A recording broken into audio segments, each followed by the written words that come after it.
নমস্কার, সবাই কেমন আছেন? আশা করছি খুব ভালো আছেন। আজকে সকালবেলা উঠেই দেখছি খুব সুন্দর ওয়েদারটা, সেই জন্য 2-3টে জামা কাপড় ছিল, সেগুলো সব ধুয়ে কেচে মেলে দিলাম।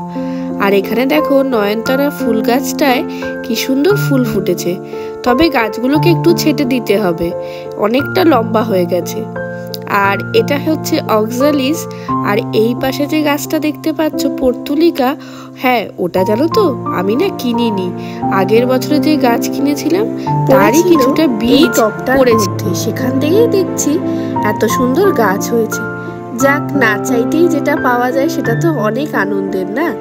তো এখানে ঋষির জন্য ব্রেকফাস্টটা করে নিয়েছি। এখানে ডিম টোস্ট করেছিলাম ঋষির জন্য। আজকে একটু তাড়াতাড়ি ঋষিকে ব্রেকফাস্টটা দিয়ে দিলাম, কারণ আজকে মাকে নিয়ে একটু ডাক্তারের কাছে যাওয়ার কথা রয়েছে।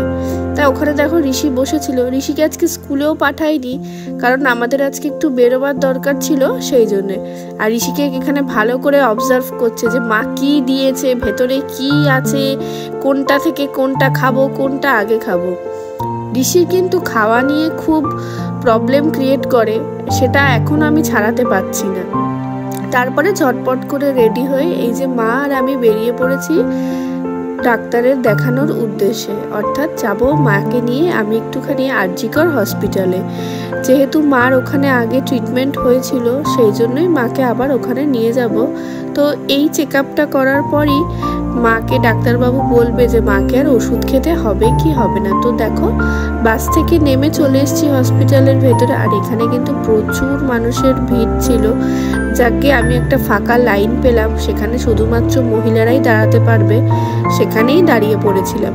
আর হসপিটাল মানেই তো জানো নানা লোকের নানা সমস্যা, আর তারা অনেক ঘন্টা তারা লাইনে দাঁড়িয়ে ডাক্তার দেখিয়ে সামান্য সমস্যা বাড়ির পথে ফিরে, যারা অনেক দূর থেকে আসে তাদেরকে দেখে সত্যিই খুব খারাপ লাগছিল। মাকে 3 তলায় নিয়ে যেতে হবে, ওখানেই মাকে নিয়ে যাব। মার হচ্ছে ডিপার্টমেন্ট ইউরোলজির ডিপার্টমেন্টে। আর এই যে বিল্ডিংটা দেখছো, এটা হচ্ছে তোমার আউটডোর বিল্ডিং। ওই আউটডোর বিল্ডিংয়েই মাকে দেখাতে নিয়ে যাব। আর ডাক্তারবাবুর চেম্বারের একদম সামনে দাঁড়িয়েছি, তো ভিতরে কোনো আর ক্লিপ তোলা হয়নি। চলো বাড়ি গিয়ে ঋষিকে আবার খাওয়াতে হবে, বাড়ি গিয়ে তোমাদের সাথে কথা বলছি। তো এই যে বাড়িতে চলে এসেছি, বাড়িতে চলে এসে জামা কাপড়টা সবার ফার্স্টে চেঞ্জ করে নিয়েছি। চেঞ্জ করে কতগুলো বাসন ছিল, সেই বাসনগুলোই মাজছিলাম। আজ থেকে প্রায় 6-7 মাস আগে আমার মায়ের হঠাৎ করেই খুবই পেটে ব্যথা করছিল, আর বাথরুম করতে অর্থাৎ ইউরিনে খুব ইনফেকশন দেখা দিল। তা নর্মালি আমরা ইউরিনে ইনফেকশন হয় আমরা জানি, তো আমাদের যে কাছাকাছি যে ডাক্তারবাবু বসেন ওনাকে দেখিয়েছিলাম। তা উনি একটা আলট্রাসোনোগ্রাফি করতে বলে। আলট্রাসোনোগ্রাফি করে দেখা যায় যে মায়ের কিডনির আমাদেরকে তখন সিস্ট রয়েছে, বলেন এই সিস্টটা রয়েছে, তো আপনারা বড় কোনো জায়গায় দেখান। তো আমাদের সোদপুরের কাছাকাছি আমার জানাশোনা বা বাবার জানাশোনা কোনো ইউরোলজির ডাক্তার পাইনি অ্যাট টাইমে। তার জন্য কি করা হলো, আমাদের এক রিলেটিভ আরজিকর হসপিটালে উনি চাকরি করেন, ওনার সাথেই কন্ট্যাক্ট করে মাকে ওখানে আজ থেকে প্রায় 6 মাস আগে ডাক্তার দেখানো হয়েছিল। ওখানে ইউরোলজি সার্জন দেখানোর পর উনি একটি ওষুধ দিয়েছিলেন, ওই 4-5টা ওষুধ দিয়েছিলেন।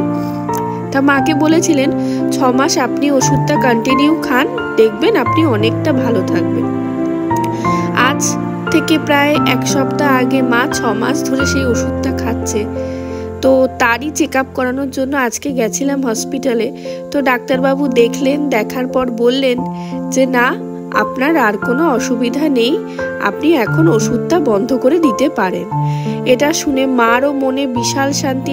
সঙ্গে তো আমার তো মানে কি বলবো, তোমাদেরকে বলে বোঝাতে পারবো না। আমি যখন মাকে নিয়ে ডাক্তারের কাছে যাচ্ছিলাম, আমি খালি ভগবানের নাম স্মরণ করছিলাম যাতে এটা ওষুধের দ্বারাই কমে যায়। তা মার তো শুনে খুবই মনে আনন্দ। সঙ্গে সঙ্গে বাবাকে, পিসিকে ফোন করে জানানো হলো, আমার হাজব্যান্ডকে জানানো হলো। সবাই এতে খুবই আনন্দ পেয়েছে, যে কারণ একটা মানুষ যখন শরীর খারাপের মধ্যে স্ট্রেস নিয়ে যায়, সে যখন শোনে যে যাকগে, তোমাদের সাথে কথা বলতে বলতে আমার বাসনটা মাজা কমপ্লিট হয়ে গেল। চলো বাসনগুলো ঝপাঝপ করে ধুয়ে নিই।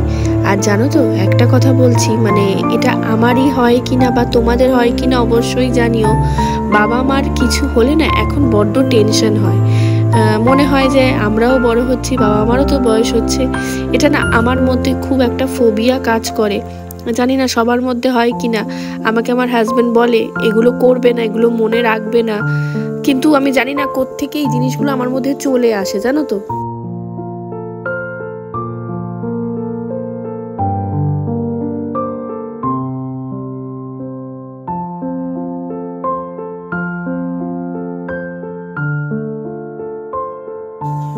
আর জানো তো, সকালবেলা না আমি ডিমের ঝোলটা রান্না করে গেছিলাম।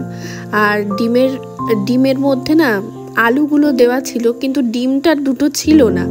ওই দুটো ছিল, দুটো শুধু ঋষিকেই ডিম টোস্ট করে দিয়ে চলে গেছিলাম। তা দুটো আসার সময় দুটো ডিম নিয়ে এসছি। আর ডিমের ঝোলটা তো করাই আছে, দুটো অমলেট করে, ডবল ডিমের অমলেট করে ঋষির জন্য ঝোলে দিয়ে ঋষিকে খাইয়ে নেব। আমি তো কিছু খাচ্ছি না এখন। আসার সময় একটু মা বললো যে একটু লুচি খা, তার লুচি খেয়েছি। আর কটা ফল আছে কেটে রেখেছি, ওই ফলগুলো পরে খেয়ে নেব।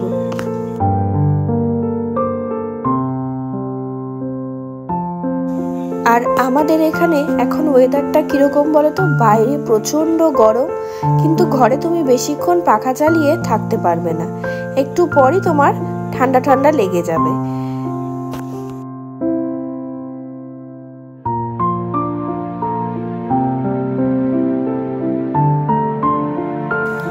তাড়াতাড়ি করে চলে যাওয়ার জন্য গ্যাসটাও তখন মুছে যেতে পারিনি।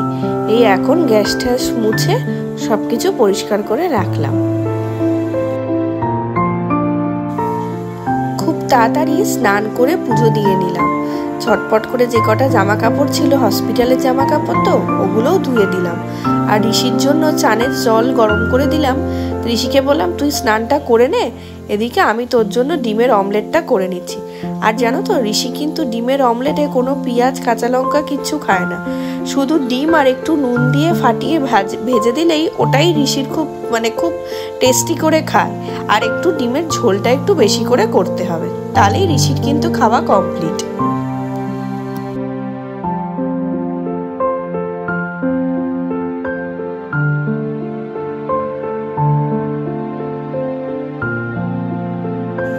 এদিকে ঋষির ডিমটা ভাজতে ভাজতে আমি ফলটা কেটে নিয়েছিলাম আমার দুপুরবেলা খাওয়ার জন্য, কিন্তু আমি পরে দেখলাম ভিডিওটা আমি অনই করিনি। আর এই যে দেখো, পরের দিনে কেটেই তোমাদেরকে দেখাচ্ছি। এর মধ্যে রয়েছে আপেল, তারপরে রয়েছে আঙুর, আর রয়েছে পাকা পেঁপে।